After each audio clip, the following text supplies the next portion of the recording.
Laser accounting, ठीक है जी।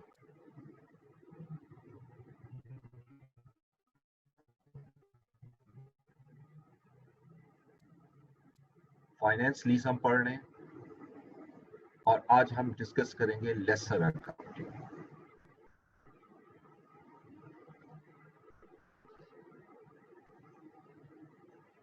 Laser accounting में भी दो पार्ट्स होंगे, एक हम नॉर्मल लेसर लेंगे और एक जिसको रेगुलर लेसर कहते हैं, और एक हमारा डीलर या मैन्युफैक्चरर लेसर, क्योंकि दोनों के रूल्स में फर्क है, ठीक है।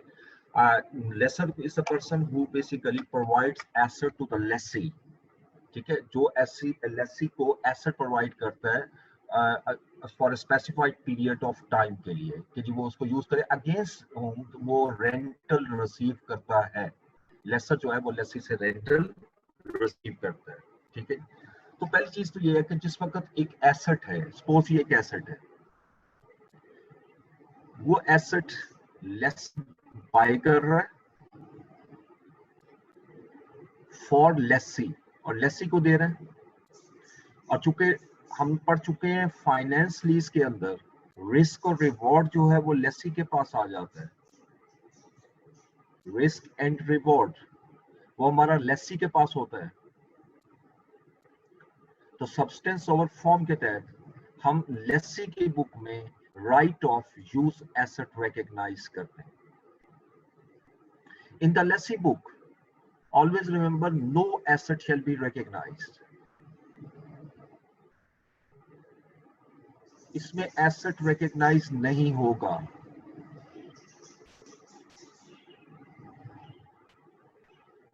shall be recognized, ठीक है। लेकिन ये अपना रिसीवेबल जरूर रिकॉर्ड करेगा, क्योंकि इसने अमाउंट रिसीव करनी है, तो रिसीवेबल ये जरूर रिकॉर्ड करेगा, वो भी एसेट होता है। यहाँ जो एसेट की बात करो, ये वो जो लीज्ड एसेट है, यानी वो एसेट जो लीज पर दिया जा रहा है वो उसको रिकॉर्ड नहीं करेगा, उसको रिकॉर्ड करेगा लेसी, जो कि हम ऑलरेडी डिस्कस कर चुके हैं as a right of use asset, ठीक है। तो अब अगर मैं इससे आगे लेके चलूं तो सबसे पहले मैं आपसे डिस्कस करूंगा initial recognition. IFRS 16 initial measurement के बारे में वो क्या लिख रहा है।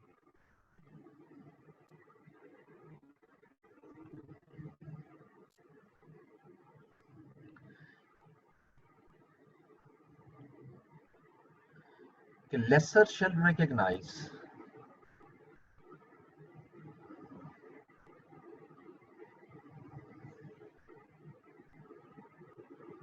लेसर जो है वो हमारा रिकॉग्नाइज करेगा, क्या चीज रिकॉग्नाइज करेगा, नेट इन्वेस्टमेंट इन लीज, यानी लेस लीज रिसीवेबल, जिसका दूसरा नाम जो हम यूज करते हैं, जो अक्सर आप सॉल्यूशंस में भी देखोगे, नेट इन्वेस्टमेंट इन लीज, एक ही चीज है NIL। चाहे नेट इन्वेस्टमेंट इन लीज से एंट्री पास करो या लीज रिसीवेबल से, in lease the lessor shall recognize the net investment in lease या lease receivable at net amount, ठीक है। और इस पर ये जो net amount क्या है, what is net investment in lease? Net investment in lease is basically a present value of lease payments, यानी वो पेमेंट जो अब आपको रिसीव होनी है। लेसर के पॉइंट से रिसीव का वर्ड लिखना है, लेसी के पॉइंट से पेमेंट का वर्ड लिखना है। तो लीज पेमेंट्स का वर्ड ये है, हम लिखते हैं अक्सर के जो पेमेंट्स आपने लीज में रिसीव करनी है, उसको जब मैं प्रेजेंट वैल्यू में कन्वर्ट करूंगा, it becomes a net investment in lease. और इसको प्रेजेंट वैल्यू में कन्वर्ट करने के लिए मुझे एक रेट चाहिए होगा, which is rate implicit in the lease.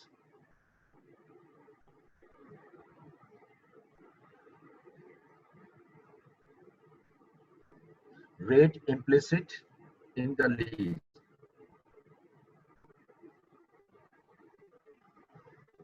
And ये जो कि हम पढ़ भी चुके हैं, rate implicit in lease basically जब फिर रिवाइज करेंगे, it is a discount rate. अब जरा लेसर के पॉइंट से मैं ले रहा हूँ, ये वो डिस्काउंट रेट है। ये डिस्काउंट रेट यानी मीन इस रेट को यूज करके मैंने इसको नेट अमाउंट में कन्वर्ट करना है, ठीक है। तो it is a discount rate where, ये चीज जो लिख रहा है most important, present value of lease payments plus present value of unguaranteed residual value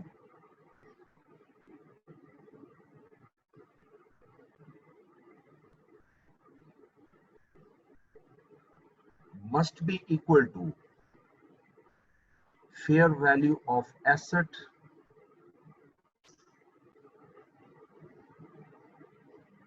plus IDC initial direct cost to lesser। In short अगर आपको ये कहूं मैं कि लीज पेमेंट, जितनी भी आपने लीज की अमाउंट रिसीव करनी है और फिर and of the lease period जो अनगारंटीड रेसिडुअल वैल्यू है, इन दोनों को अगर प्रेजेंट वैल्यू में कन्वर्ट करूं, प्रेजेंट वैल्यू में कन्वर्ट करने के लिए जो मैं डिस्काउंट रेट यूज कर रहा हूं, उससे जो रिजल्ट आए वो इस अमाउंट के इक्वल हो। ठीक है, तो जितनी भी इस अमाउंट को जब मैं डिस्काउंट करूंगा, अगर ये अमाउंट इसके इक्वल आती है तो उस डिस्काउंट रेट को आप नाम देते हो रेट इम्प्लिसिट इन दी लीज। ठीक है, इसमें वो आपसे एक कैलकुलेशन करवा सकता है। फॉर एग्जांपल वो आपको interest rate implicit in lease नहीं देता क्वेश्चन, ठीक है, और आपको वो देता है लीज पेमेंट्स, और वही आपसे कहता है कि इंटरेस्ट रेट निकाल दो, तो आप उसके थ्रू भी इंटरेस्ट रेट कैलकुलेट कर सकते हैं। ठीक है, वो फार्मूला पूरा लगा के हम इसको कैलकुलेट कर सकते हैं। लेकिन ये कैलकुलेशन जो है वो एग्जामिनर इसलिए नहीं देता कि वो आपको लीज को चेक करना चाह रहा है। ठीक है, तो लीज में भी बहुत सी चीजें हैं आगे जिसको आप वो चेक करते हैं, इस वजह से वो ठीक दे रहा हूँ। ठीक है, अब इसके बाद आइएगा नेक्स्ट में सब्सिक्वेंट मेजरमेंट। ये तो इनिशियल थी। अब सर ये लास्ट वाला, सर ये लास्ट वाला गेन समझाना कि मैं लास्ट वाला दोबारा बता देता हूँ। देखो, अब फर्ज कीजिएगा मैं आपको थोड़ी सी वैल्यूज लेके समझाता हूँ। एक एसेट है, अच्छा अब मैं ये जो वैल्यूज ले रहा हूँ, क्योंकि मैं जुबानी ले रहा हूँ तो ये एग्जैक्टली इक्वल नहीं आएंगी, राइट। तो लेकिन मैं आपको समझाने के लिए ले रहा हूँ कि सपोज कि अगर मैं एक लीज पेमेंट लेता हूँ और मैं कहता हूँ जी कि मेरा लीज रेंटल जो है वो मैंने रिसीव करने हैं और वो है 60,000 पर एनम इन एरियर, और लीज टर्म जो है जिसको लीज पीरियड क्या लेते हैं वो 4 इयर्स, और उसके बाद वो आपसे कहता है अनगारंटीड रेसिडुअल वैल्यू जो है वो आपकी 15,000 है। ठीक है, अच्छा अब इसके थ्रू अब जब मैं कैलकुलेशन करूंगा, प्रेजेंट वैल्यू में कन्वर्ट करता हूँ, present value of lease rentals या लीज पेमेंट्स, तो ये तो वही फार्मूला है जो आप पढ़ चुके हैं, यानी R इंटू, सर कैलकुलेटर अपने साथ रखिएगा, और रेट इम्प्लिसिट इन लीज जो है, ठीक है, वो आपका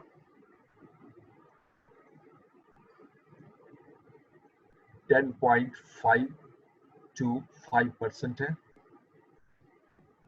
अगर इसके थ्रू मैं कैलकुलेट करूं तो कैसे होगा, 1 minus 1.10525 raise to power -4 divided by 0.10525, ये प्रेजेंट वैल्यू ऑफ रेंटल आ गई। ठीक है, आप कैलकुलेट करेंगे इसको, जरा आंसर निकालिएगा, मैं इसको समझाने के लिए आंसर आपको ले रहा हूं। क्या आंसर आता है जी? है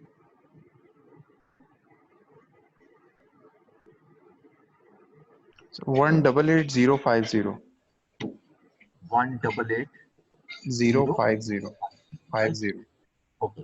अच्छा, इसी तरह मैं लेता हूँ present value of unguaranteed residual value, और अनगारंटीड रेसिडुअल वैल्यू 15,000 है, और ये obviously end of the lease period होता है, तो इसको मैं सिंपल ये करूंगा 1.10525 रेज टू पावर जी कितनी अमाउंट आएगी?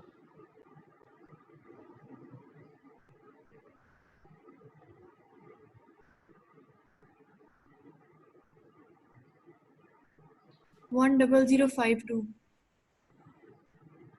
इसको राउंडिंग कर दो तो 50 कर देते हैं, ठीक है जी। अब ये टोटल अमाउंट आ रही है 198,100,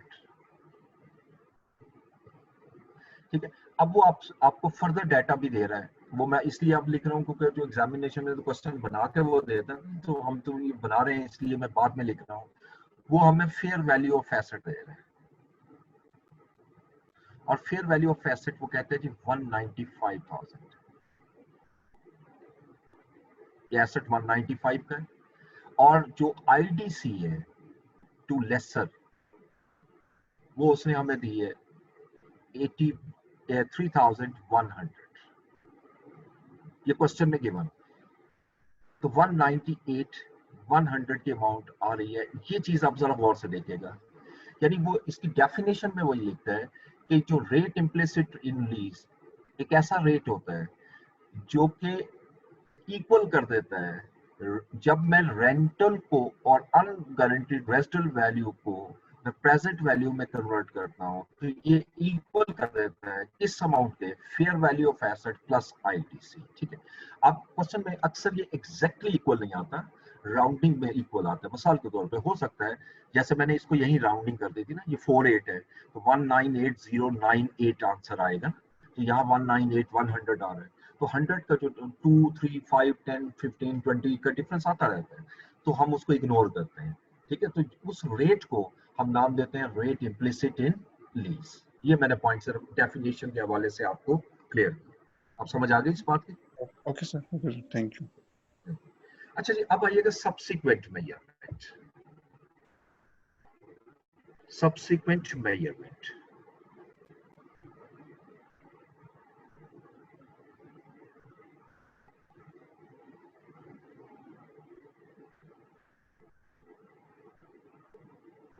सब्सिक्वेंटली हम क्या करेंगे?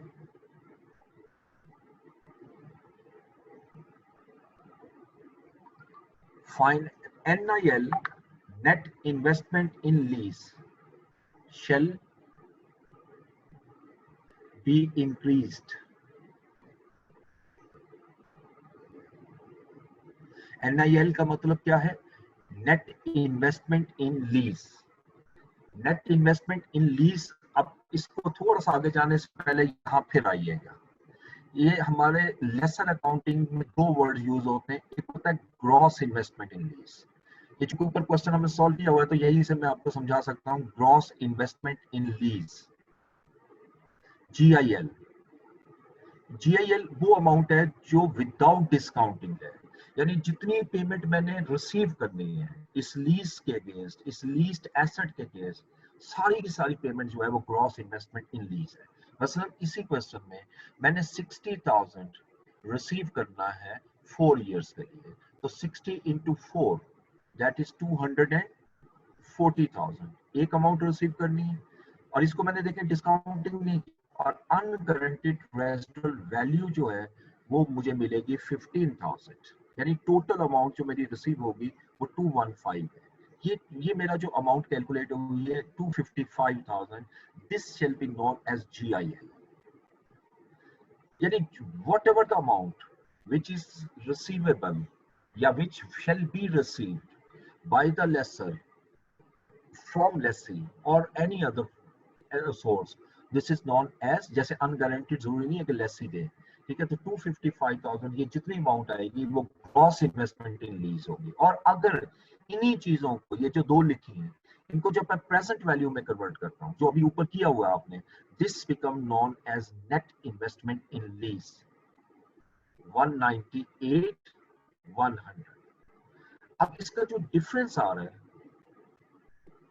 ठीक है, जो कि यकीनन 55 ये आएगा और 1900 ये आ जाएगा, 56,900 की जो अमाउंट आ रही है ये कहलाएगी total finance income, interest income, total lease income. ठीक है। अब ये मैंने सिर्फ इसलिए आपको बताया कि ये जो मैं रूल लिखूंगा तो इससे लिंक करना है आप इसके साथ। तो अब देखिए कि अब 4 साल की लीज है, मैं 56,900 रुपीज अर्न करूंगा एज अ लेसर। तो ये क्या मुझे एक ही साल में रिकॉर्ड कर देने चाहिए ये 56,900 अक्रूवल? ये कहते हैं जी कि अगर आप इसका बेनिफिट 4 साल तक ले रहे हैं तो 4 साल की इनकम आनी चाहिए। सो यस, ये 56,900 रुपीज जो है ये आप 4 इयर्स में इनकम बनाओगे, ये 4 साल की मेरी इनकम होगी। ठीक है। अब ये 4 साल को कैसे आपने एलोकेट करना? अब एक तरीका तो माइंड में मेरा आता है कि सीधा सीधा डिवाइडेड बाय 4 कर दूं, 4 साल में इक्वल आ जाएगी। ये स्टैंडर्ड इसको अलाउ नहीं करता, क्योंकि ये जो आपकी लीज है, लीज के अगेंस्ट जो रिसीवेबल क्रिएट होते हैं, ये आपका फाइनेंशियल इंस्ट्रूमेंट बन जाता है IFRS 9 में, और फाइनेंशियल एसेट बन गया। फाइनेंशियल इंस्ट्रूमेंट में फाइनेंशियल एसेट बन गया, और उसके लिए हम effective interest rate method use करते हैं, जो मैं यहाँ लिखने लगा हूँ। So NIL shall be increased with finance cost, finance income या interest income। NIL interest income से increase होगी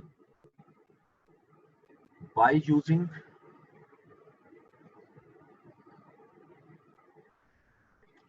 effective interest rate method।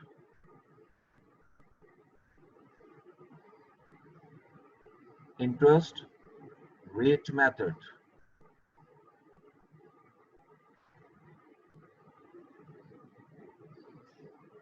as specified in IFRS 9 financial instrument. और ये कोई नई चीज है, अभी हम लेसी अकाउंटिंग कर चुके हैं, वो भी यही चीज थी।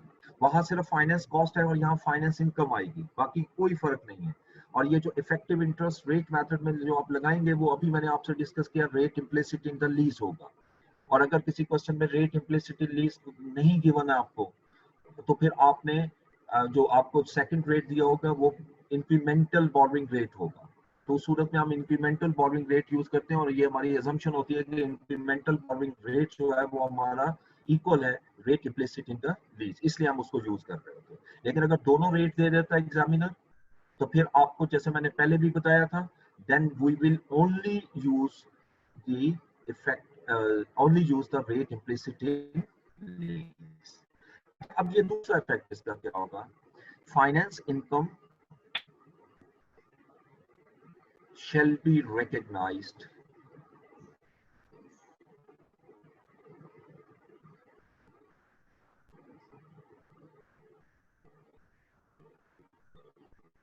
and disclosed in statement of comprehensive income।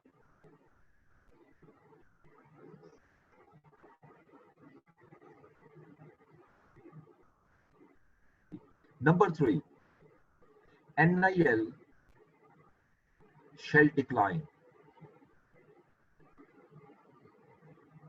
by rental receipt। जितना रेंटल रिसीव किया है उससे मेरा NIL कम हो जाएगा। क्यों कम होगा? अभी मैंने आपसे क्या डिस्कशन की, NIL असल में है क्या? Lease receivable. ये रिसीवेबल है, NIL इज अ रिसीवेबल।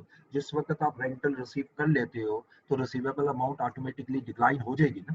ये वो चीज है कि आपका रिसीवेबल कम होते जाएंगे, लेकिन इंटरेस्ट इनकम से रिसीवेबल बढ़ेंगे और इससे कम होंगे। ठीक है।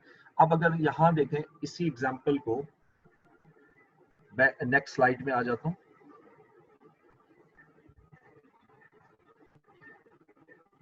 जरा पिक्चर ले ले, क्योंकि यही वैल्यू मैं यूज कर लूंगा नेक्स्ट में। सिर्फ क्वेश्चन ये मैं भी ले रहा हूँ। ओके, अब नेक्स्ट स्लाइड पे आता हूँ।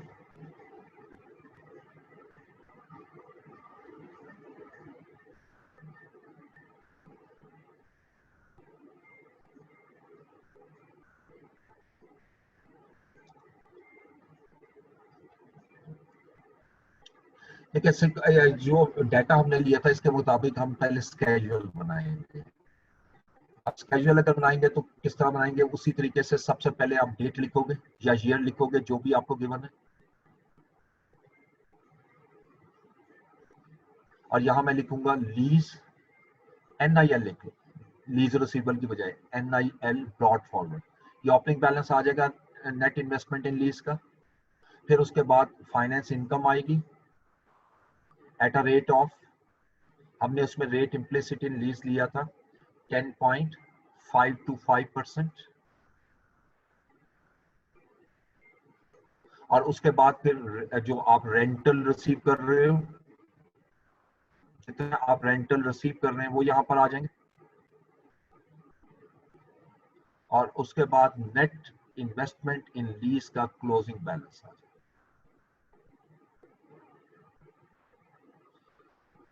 अच्छा, अब पहला साल है, अब चूंकि एरियर वाला क्वेश्चन था मैं ईयर 1 लिख रहा हूँ, ठीक है, जो भी डेट होगी आप लिख लोगे। नेट इन्वेस्टमेंट इन लीज आपने कैलकुलेट की थी 198,100, हमने पिछले क्वेश्चन में। अब 198,100 का 10.525% लीजिएगा, कैलकुलेटर पे कैलकुलेट करके मुझे बताइए क्या अमाउंट आती है।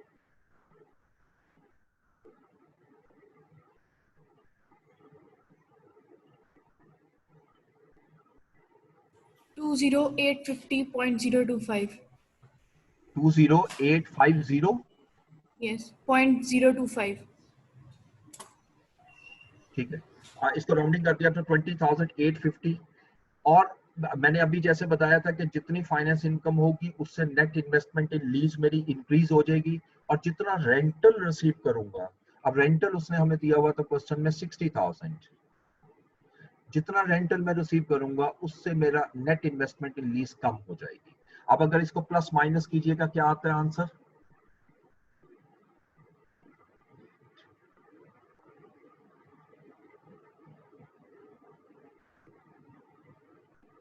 158950.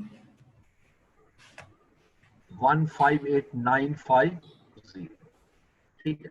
अच्छा, अब यहाँ पर इनिशियली जब आप रिकॉर्ड करोगे, इनिशियली यानी जिसको मैं जीरो का वर्ड यूज कर रहा हूँ, year zero, start of the year, उस वक्त आपने क्या एंट्री पास करनी है? उस वक्त आपने इस अमाउंट से एंट्री पास करनी है। आप net investment in lease debit करोगे या लीज रिसीवेबल डेबिट करोगे, ऐसे लेसर। और क्रेडिट क्या करेंगे? एसेट भी क्रेडिट कर सकते हैं, कैश भी कर सकते हैं, इसमें कोई मसला नहीं। मिसाल के तौर पे मैं आपको इसको प्रैक्टिकली समझाता हूँ। मसलन आप लीज पे किसी एसेट को लेने जाते हो एज अ लेसी, ठीक है। Lessor is a bank, suppose lessor is a bank. अब बैंक क्या गाड़ियां खरीद के रखेगा? नहीं। जिस वक्त आप डॉक्यूमेंटेशन कंप्लीट करते हैं और आपका केस अप्रूव होता है तो बैंक आपको एक परचेज ऑर्डर दे देता है, ठीक है। परचेज ऑर्डर आप लेकर जाते हैं, जिस मर्जी डीलर के पास जाते हैं, जो डीलर होते हैं ओरिजिनल, यानी जो कंपनी के डीलर्स होते हैं उस कार के, उसके पास जाते हैं और उसको आप सिर्फ परचेज ऑर्डर देते हैं और गाड़ी ले लेते हैं और बैंक डायरेक्टली पेमेंट कर देता है, ठीक है। तो उस सूरत में हम कैश को क्रेडिट कर देते हैं, बैंक को क्रेडिट करते हैं। सम टाइम ऐसा होता है कि पहले वो बाय करता है और फिर आगे लीज पर देता है, तो फिर हम पहले एसेट को डेबिट कर चुके होते हैं तो अब हम एसेट को क्रेडिट करते हैं, ठीक है। तो मोस्टली हम कैश यूज करते हैं, लेकिन इससे कोई फर्क नहीं अगर आप एसेट भी यूज कर लोगे। तो इनिशियली जो अमाउंट आएगी वो 198,100।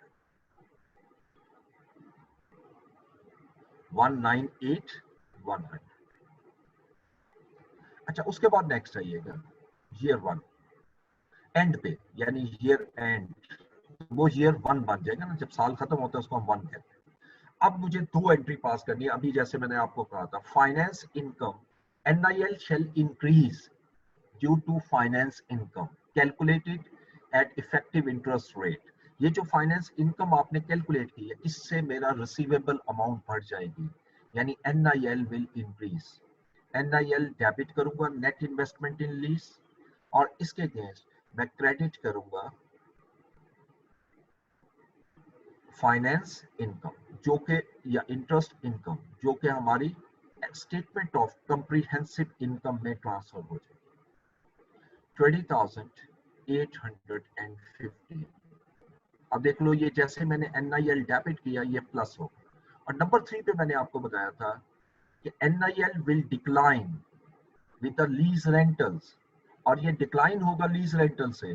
तो इसी डेट को फिर जिस वक्त मेरे पास कैश आएगा, मैं कैश को डेबिट करूंगा तो NIL यानी रिसीवेबल अमाउंट मेरी कम हो जाएगी। जैसे आप किसी कस्टमर से कैश रिसीव करते हो तो एंट्री यही पास करते हैं, कैश डेबिट और रिसीवेबल क्रेडिट। लीज के अंदर लेसर जो है वो रिसीवेबल को नेट इन्वेस्टमेंट इन लीज के वर्ड से लिखते हैं, तो ये 60,000 रुपीज की अमाउंट जो है वो कैश में प्लस हो जाएगी। ठीक है जी, ये हमारे आपके सामने पूरा मैंने स्केड्यूल बनाया अभी तक जितना हमने इस ये पॉइंट डिस्कस किए। अच्छा, अब इसके बाद इसको यही रहने देना है, क्योंकि इसके बाद भी हमने चीजें डिस्कस करते हैं।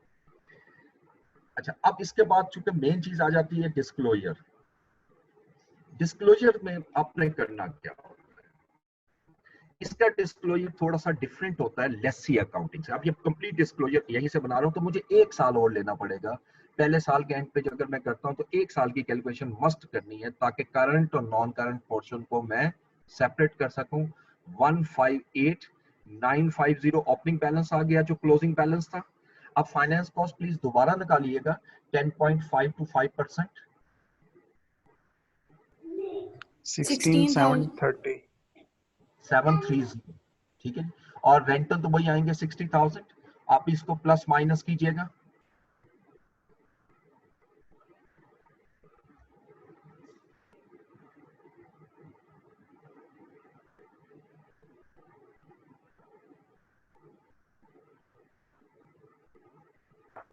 One 115,679. 9,670 कर देते हैं, Oh, 0. 0 रखिएगा। ठीक है, तो राउंडिंग। अच्छा, अब यहां पर जिस वक्त आप एक्सट्रैक्ट बनाते हैं, statement of financial position,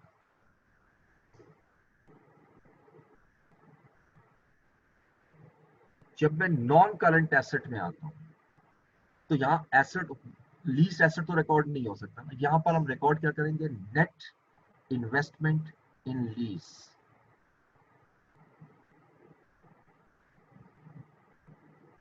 net investment in lease. और ये भी याद रखिएगा कि ये जो मैं एक्सट्रैक्ट बना रहा हूं ये ईयर 1 का है, पहले साल के एंड पर। और इसी तरह करंट एसेट में भी आऊंगा और करंट एसेट में भी लिखूंगा नेट इन्वेस्टमेंट इन लीज।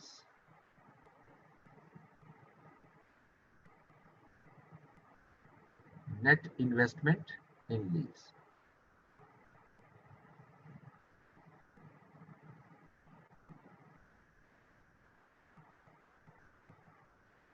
अच्छा, अब यहां पर ये जो नेट इन्वेस्टमेंट इन लीज लिखी है, इसके सामने कोई भी नोट मैं लिख देता हूं, जैसे 11। अब ये अमाउंट तो मैं ये स्केड्यूल से उठा लूंगा, इसमें कोई मसला नहीं है। जैसे हमने पहले पढ़ा था, ये जो अमाउंट आ रही है this one be considered as non current asset, क्योंकि ये साल मेरा खत्म हो रहा है यहां पर। और इन दोनों का जो डिफरेंस होगा दैट इज करंट एसेट। यानी टोटल मेरे रिसीवेबल यही है प्लीज, 158,950। इनमें से जो अगले साल मैंने रिसीव करना है वो इन दोनों का डिफरेंस होगा, प्रिंसिपल अमाउंट, और बाकी सारा रिसीव करना है उससे नेक्स्ट ईयर्स में। तो अब नेट इन्वेस्टमेंट इन लीज जो नॉन करंट में आएगी वो तो आ जाएगी 115,670, और करंट में 60,000 में से जब मैं लेस करूंगा 16,730 तो ये आ जाएगा 43,370। Sir, 270. 270। 270.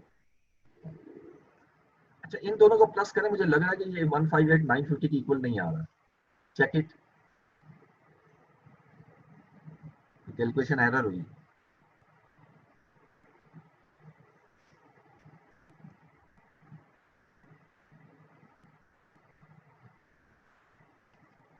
वन 158,940 10 का फर्क आ रहा है। सर ये 115,680 है सर 115,680 ये वाला। जी ओके, ठीक है। इनका डिफरेंस आ रहा है. देखिए अब ठीक हो गया ना, इसको 8 कर दूंगा, ये ठीक हो जाएगा। इन दोनों का Yes sir, plus it. Yes sir, 8 कर दें. 10 रुपीज का आई थिंक वो कैलकुलेशन एरर है।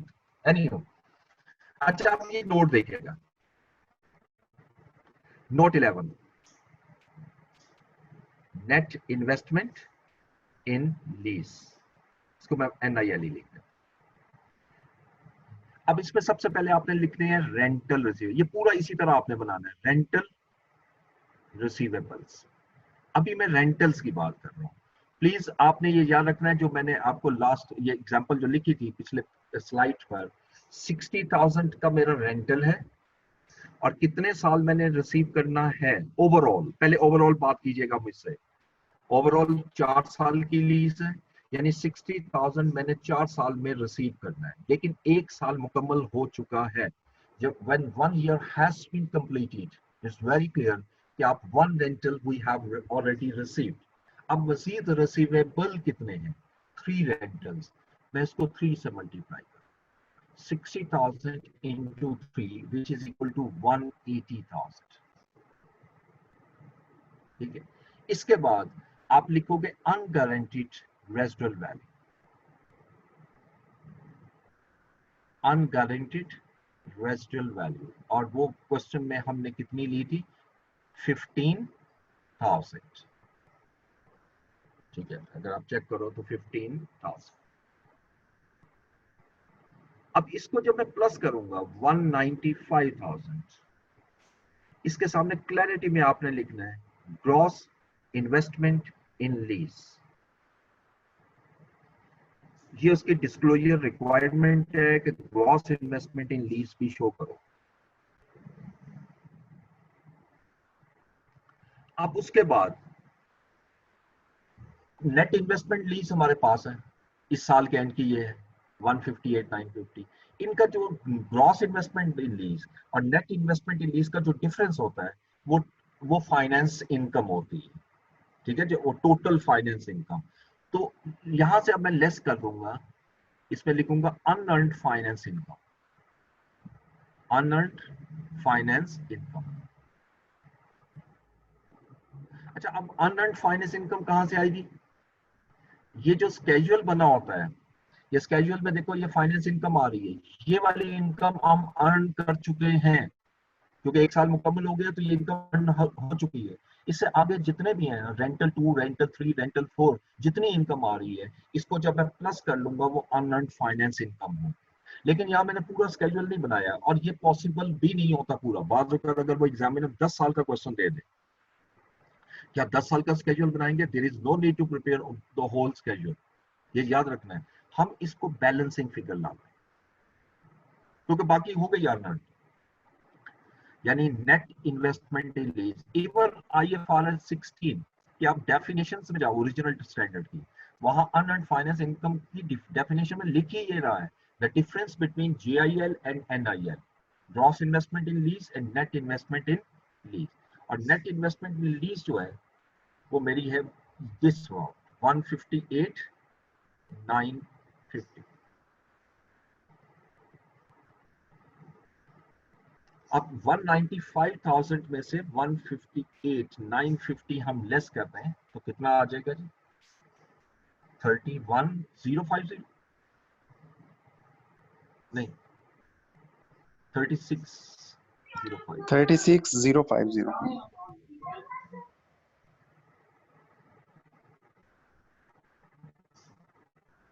ये मेरे पास फाइनेंस इनकम, ये बैलेंसिंग अमाउंट आई।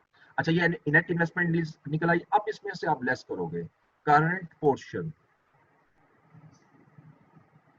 अब करंट पोर्शन मेरा कितना है वो तो हमने ऑलरेडी कैलकुलेट किया हुआ है, यानी ये जो मैंने 43,280 लिखा हुआ है, ये इन दोनों का डिफरेंस, तो आप लिखोगे 43,280। ये करंट पोर्शन में इसमें से लेस करूंगा तो जो रिमेनिंग अमाउंट आएगी that is non current portion of net investment in lease. ठीक है, 115,680, ये 80 है, ये 70, ये 70 और ये 80, 680। This is non as net non current portion. और यही डिस्क्लोजर का से हमने ये वैल्यूज उठाई है। बस सिर्फ इसमें पहला फर्क आपको ये नजर आया होगा कि वहां पर कोई ग्रॉस अमाउंट हम शो नहीं करते लेसी अकाउंट में, लेकिन लेसर अकाउंट में सेपरेटली शो करना जरूरी है। पहले GIL निकालेंगे फिर NIL, ठीक है। अब उसके बाद फिर note number 11.1 that is maturity analysis.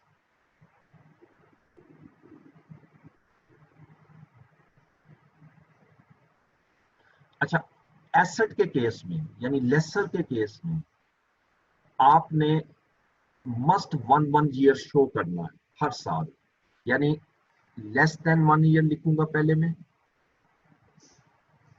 देखो 4 साल की लीज थी, 1 साल मेरा गुजर चुका है, 3 साल रह चुके हैं, तो अगले साल जो मैंने रेंटल रिसीव करना है लेस देन 1 ईयर, अगले साल जो रिसीव करना है रेंटल वो कितना है 60,000। फिर मैं लिखूंगा 1 to 2 years, यानी उससे अगले साल जो रेंटल पे करना है वो भी मेरा 60,000, 3 साल रह गए ना। फिर 2 to 3 years,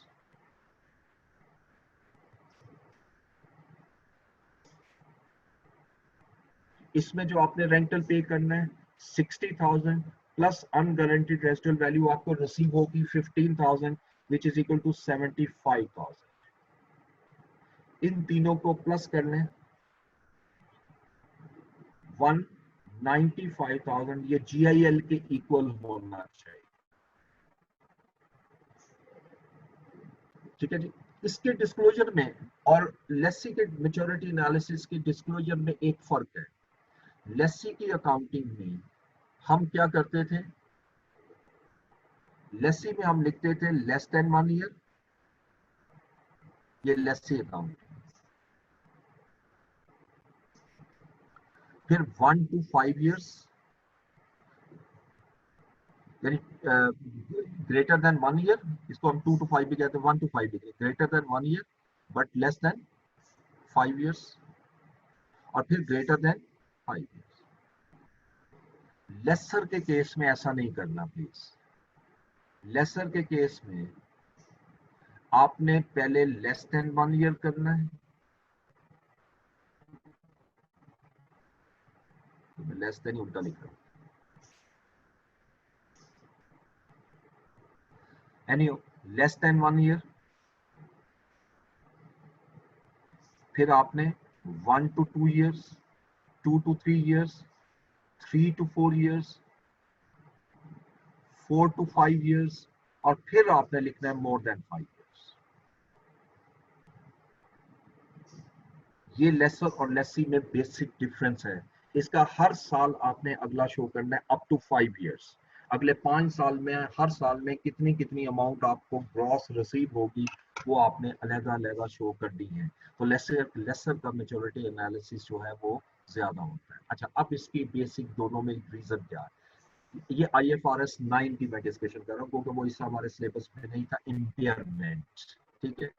देखिए आपके ये जितने भी आपके रिसीवेबल्स होते हैं लीज के केस क्रिएट होते हैं, ये फाइनेंशियल एसेट्स हैं, फाइनेंशियल इंस्ट्रूमेंट में फॉलो करते हैं, उसकी वजह से फाइनेंशियल एसेट है।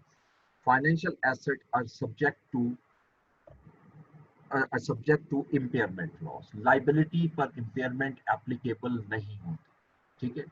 फिर इसी तरीके से प्रूडेंस के मुताबिक खास तौर पे एसेट को हमें देखना होता है ओवर स्टेट ना हो, तो इसलिए बड़ा क्लियरली बता रहे होते हैं कि कहाँ पर कितनी अमाउंट हमें रिसीव होगी। इसका जो इंफॉर्मेशन है वो इन डिटेल जरूरी है as compare to the lessee account, ठीक है। बस इतना, ये सारा चीज जितनी मैंने आपसे डिस्कस की ये सारी की सारी मेरी लेसी अकाउंटिंग में फॉल करती है, ठीक है। इसके लिए मैं आपकी बुक से एक एग्जांपल ले रहा हूं, दिस वन, श्वेब लीजिंग कंपनी, ये एग्जांपल नंबर 19 है लेसर की, page number 532। Schwab Leasing Limited, the lessor has entered into a 3-year agreement with Sarfaraz Limited, the lessee, to lease a machine with an expected useful life of 4 years. The cost of machine is 2.1 million. देखिए expected useful life of machine का laser से कोई ताल्लुक नहीं, ठीक है। उसकी basic reason क्या है, अभी हमने पढ़ा कि हम लेसर जो है वो लीस्ट एसेट रिकॉर्ड नहीं कर सकता। जब लीस्ट एसेट रिकॉर्ड नहीं करेगा तो फिर डेप्रिसिएशन भी रिकॉर्ड नहीं, क्योंकि रिसीवेबल की डेप्रिसिएशन नहीं होती। Receivable are subject to impairment. The following information relating to lease transaction is available. Date of commencement of lease is July 1, 2016. The lease contains a purchase bargain option at 100,000. At the end of lease term, the value of machine will be 300,000. So ये वही चीज आ गई, purchase option, and it is reasonably certain at the inception of lease the option shall be exercised. ये बड़ा clear नजर आ रहा है। तो ये क्वेश्चन पास्ट पेपर का है, ये ज़हन में रखिएगा। ये जो क्वेश्चन हम कर रहे हैं this is related to past paper. हाँ, ये चीज याद रखिएगा, ये जो क्वेश्चन है ये आपको उस वक्त पेपर में आया था जब IAS 17 था लीज का, ठीक है। और IAS 17 हमें लेसर अकाउंटिंग में अलाउ करता था कि आप GIL पे एंट्री पास करो, यानी GIL पे रिकॉर्ड करो। अब हम ऐसा नहीं करते, अब हम रिकॉर्ड कर रहे होते हैं इस पर NIL पर, इन्वेस्टमेंट इन लीज पर, ठीक है। अब ये जो अब मैं सिर्फ इसलिए बता रहा हूँ, मैं अगले पेज पे आता हूँ और आपको पॉइंट बताता हूँ। ये लाइक मेरा ख्याल है ये 2014 2015 के पेपर में ये आया था ये क्वेश्चन, ठीक है। 2015 में आया, वो 2015 में आया था, उस वक्त IAS 17 था। इसका जो सोल्यूशन है उसने वही यहाँ कॉपी किया हुआ, ठीक है। ये देखिए, ये lease receivable gross investment in lease पे लिया हुआ है। आपने ऐसा नहीं करना। ये जितने ऐसे सोल्यूशन दिए हुए हैं इसकी बुक में, आपकी बुक में, वो नहीं लेने आप। जो लेटेस्ट पेपर आ रहे हैं आप उसका सोल्यूशन भी देख सकते हो, और स्टैंडर्ड पढ़ लो, क्लियरली लिखा हुआ है नेट इन्वेस्टमेंट इन लीज, तो आपने ग्रॉस पे रिकॉर्ड नहीं करना, ठीक है। तो एनीहो, इसलिए मैं ये यहाँ आपके सामने जैसे सारी डिस्कशन कर रहा हूँ। Lease installment of fees 860,000 are payable annually in arrear on June 30. The implicit interest rate is 12.9972%. Okay. इसके क्वेश्चन की रिक्वायरमेंट ये थी कि जर्नल एंट्रीज पास करो और ऑब्वियसली इसका प्रॉपर डिस्क्लोजर एक्सट्रैक्ट के साथ बनाओ, ठीक। तो अब अगर हम इसके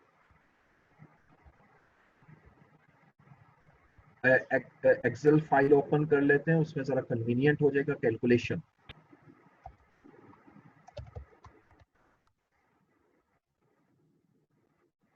दिस वन,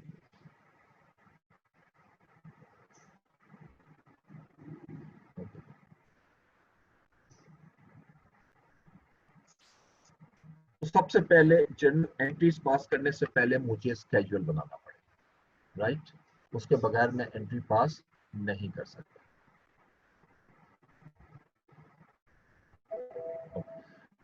अब ये मैं स्पेस दे रहा हूँ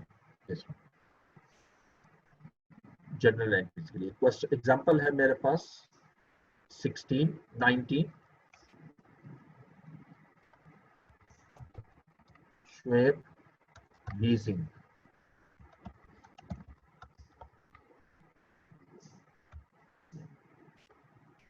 यहाँ पर हम रुपीस लिख देंगे डेबिट के, और यहाँ रुपीस लिख देंगे क्रेडिट। ये डेबिट और क्रेडिट आ जाएगा, ये जर्नल एंट्रीज में। अब यहाँ मैं स्केड्यूल बनाता हूँ, ये आपके सामने डेट। अब यहाँ पर NIL brought forward, finance income,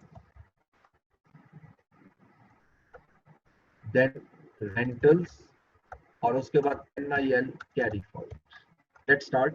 देखिए हमारा लीज एग्रीमेंट हो रहा है 1 जुलाई 2016 को, लेकिन पहला रेंटल जो है मैं जो रिसीव करूंगा वो इन एरियर है 30 जून 2017 को। तो मैं पहली डेट जो लिखूंगा वो 30 जून 2017। अब NIL कितना है मेरा? अब NIL के लिए वही कैलकुलेशन करनी है आपने, ठीक है। आप उस कैलकुलेशन के लिए क्या करोगे? NIL निकालने के लिए present value of lease rental, present value of lease rental. अब मैं फार्मूला तो नहीं लिख रहा, आप जरा कैलकुलेट कीजिएगा उसी तरह। ये सामने आपके 1 minus 1 plus i raise to power -4 N4 है ना, नहीं N3 है, entered in agreement raise to power -3 और डिवाइडेड बाय 0.129975, ये कैलकुलेट कीजिएगा।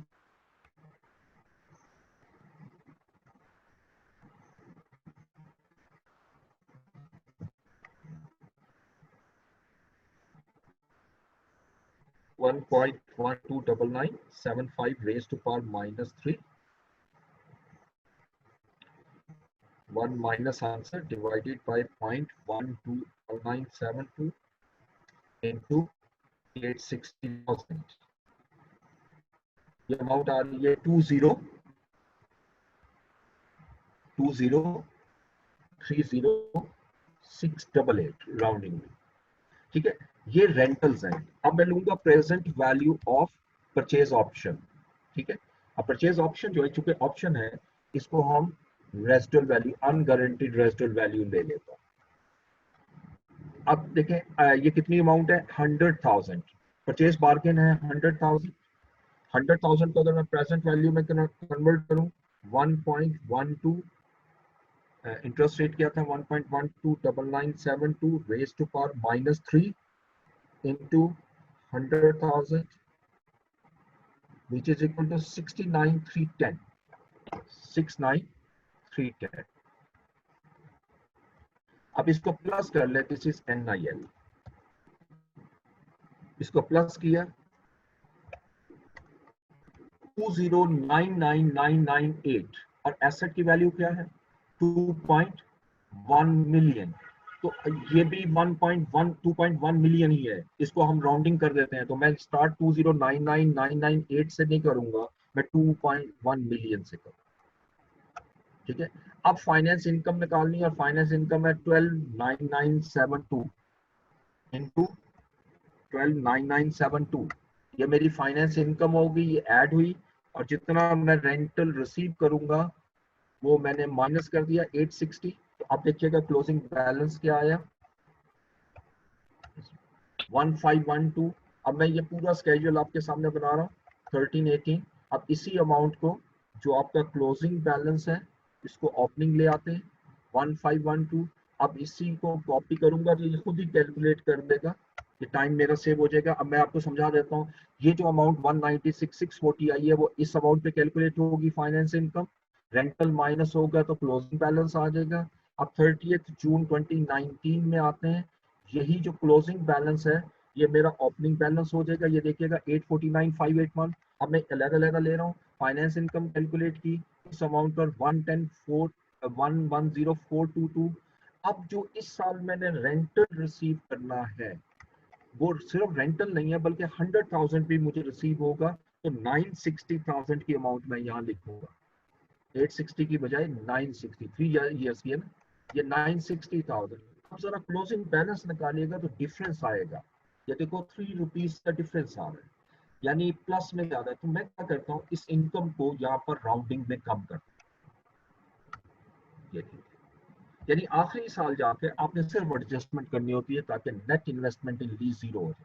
ये हमेशा 2, 5, 10, 15 रुपीज का डिफरेंस आ जाता है, क्योंकि आपको इंटरेस्ट रेट है वो आपने राउंडिंग की होती है, कहीं ना कहीं आपकी अमाउंट जो है वो उसका फर्क क्रिएट होगा। ओके, तो इनिशियली हम एंट्री पास करेंगे। अब इसमें मैं पहला कॉलम जो है एक और ऐड कर देता हूँ डेट के लिए, this one is the date.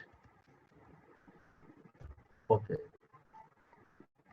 अब सबसे पहले आइएगा 1 जुलाई 2017, 1 जुलाई 2016, जिस दिन लीज एग्रीमेंट कर रहे हो उस दिन आप एंट्री क्या करोगे, net investment in lease. Please abbreviation exam में यूज नहीं करनी, और क्रेडिट करूंगा मैं कैश या एसेट जैसे मैंने आपको बताया था, और ये 2.1 मिलियन।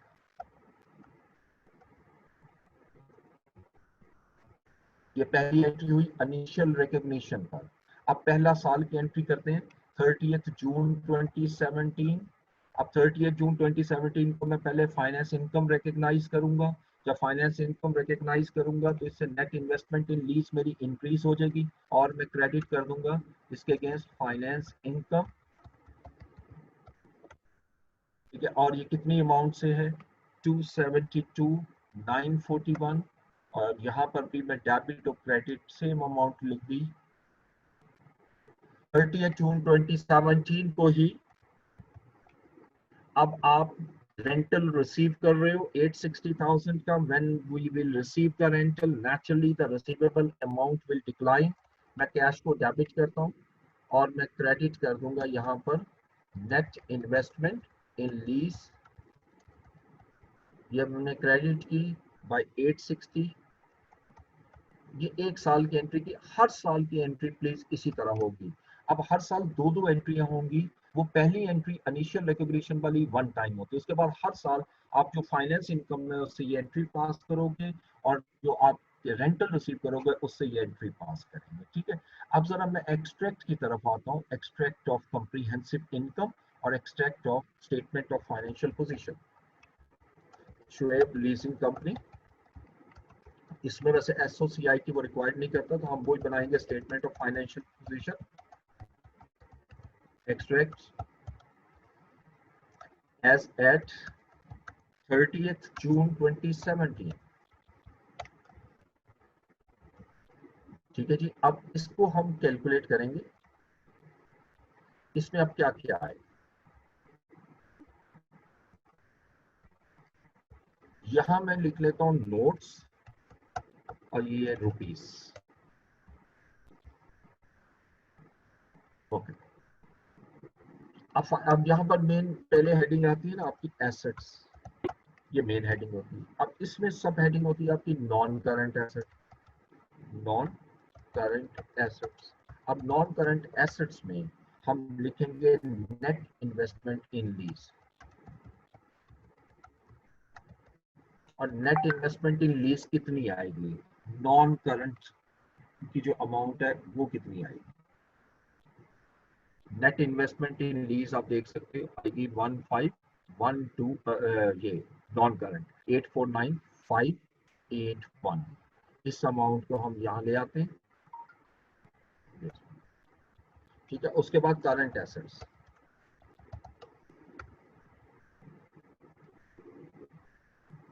करंट एसेट में भी मैं लिखूंगा नेट इन्वेस्टमेंट इन लीज, और करंट एसेट में इन दोनों का डिफरेंस आएगा 860 का और 196,640 का। अब इसका डिफरेंस ले लेते हैं।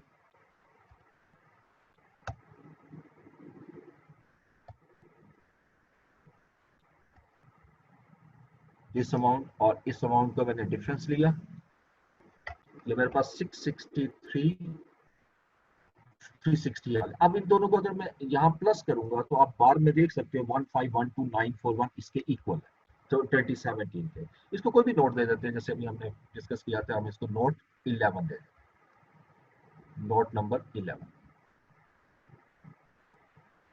और यहाँ पर भी नोट 11। अब इससे नीचे नोट्स टू द अकाउंट्स बनाएंगे।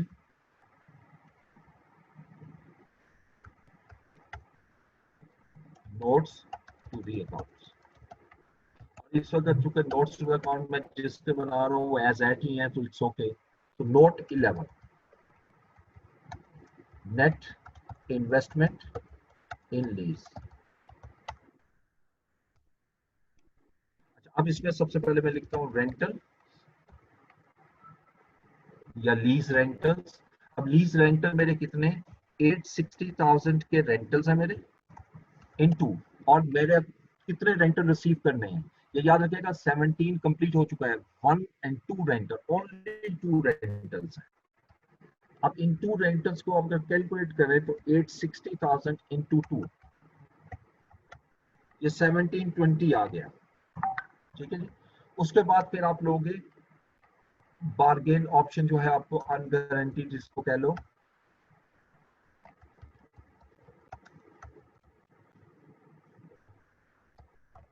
Residual value. अच्छा, ये हमारे पास कितनी आएगी, 100,000। अब इन दोनों को पहले ऐड करेंगे, ऐड करने के बाद जो अमाउंट आएगी इसको हम लिखेंगे ग्रॉस इन्वेस्टमेंट इन लीज। अब ग्रॉस इन्वेस्टमेंट इन लीज इन दोनों को सम किया 1820, और इसमें अब मैं लेस करूंगा अनअर्न्ड फाइनेंस इनकम। ठीक है, अब तो मैंने स्केड्यूल बनाया हुआ, मैं यहाँ से ले सकता हूँ। ठीक है, अब देखिएगा यहाँ से मैं समझा देता हूँ क्योंकि ये कंप्लीट है, एंड पे 0 आ रहा है। ये फाइनेंस इनकम अर्न हो चुकी है, ये 2 अनअर्नड है। अगर इन दोनों को मैं यहाँ ले आऊं,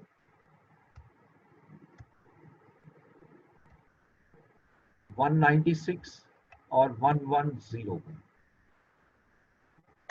तो ये 307059 आ जाएगी। अब इसका जो डिफरेंस आएगा वो नेट इन्वेस्टमेंट इन लीज होगी, जो आप देख सकते हो एग्जैक्टली इक्वल आएगी, जो ऊपर अमाउंट आ रही है 1512941 स्केड्यूल। हम आमतौर पे वहां से उठाते हैं और इसका जो डिफरेंस होता है वो फिर हमारे अनअर्न्ड फाइनेंस इनकम हो जाती है। ये दोनों मेथड मैंने आपको समझा दी। अब इसके बाद इसमें से लेस करोगे current portion, less current portion. Current portion आप चूंकि ऑलरेडी कैलकुलेट कर चुके हैं, इसलिए मैं यहाँ से इसको कॉपी कर लेता हूँ और लेस का वर्ड लगा दो। ये लेस हो गया। अब इसके बाद जब मैं इसको लेस करूंगा, this is non current portion, ये मेरा नॉन करंट पोर्शन आ जाएगा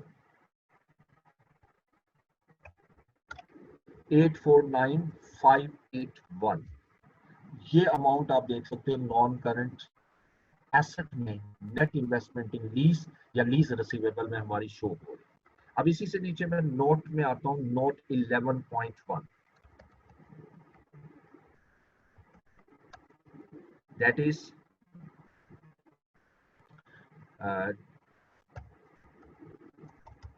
मैच्योरिटी एनालिसिस। अब सबसे पहले इसमें लिखूंगा less than 1 year. So please ये याद रखिएगा कितने साल है पहले डिसाइड कर। 2017 का हम बना रहे हैं, ये कंप्लीट हो चुका है, ये मैं हाईलाइट कर रहा हूँ, ये मेरे रिसीवेबल नहीं है। तो इसका मतलब सिर्फ 2 रिसीवेबल, ओनली 2 ईयर्स। तो इसको सिर्फ मैं 2 साल तक लेकर जाऊंगा। लेस देन 1 ईयर, ये अमाउंट तो आएगी 860,000 और उसके बाद बिटवीन